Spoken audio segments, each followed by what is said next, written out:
ആ അഭിമുഖ സംഭാഷണത്തിന്റെ വിഷയം രാഹുൽ ഗാന്ധിയുടെ നേതൃത്വത്തിൽ ബീഹാറിൽ നടന്ന വോട്ട് അധികാർ യാത്ര, അതുണ്ടാക്കുന്ന ഇമ്പാക്റ്റ്, അത് ഇന്ത്യൻ രാഷ്ട്രീയത്തെ, ബീഹാർ രാഷ്ട്രീയത്തെ എങ്ങനെ ബാധിക്കും അല്ലെങ്കിൽ എങ്ങനെ സ്വാധീനിക്കും, അതൊക്കെയായിരുന്നു ഈ ഇന്റർവ്യൂവിൽ ചർച്ച ചെയ്യപ്പെട്ട പ്രധാനപ്പെട്ട വിഷയങ്ങൾ.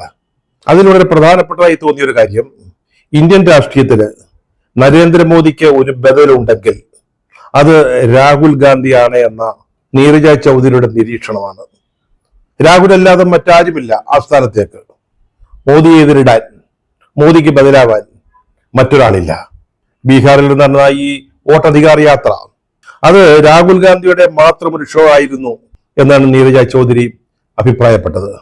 അതിലെ ജനങ്ങളുടെ വലിയ പങ്കാളിത്തം, വിവിധ മേഖലകളിൽ നിന്നുള്ള ആളുകളുടെ കൂടിവരവ്, അതിൽ ചെറുപ്പക്കാരുണ്ട്, പിന്നാക്ക സമുദായക്കാരുണ്ട്, ന്യൂനപക്ഷ വിഭാഗത്തിൽപ്പെട്ടവരുണ്ട്.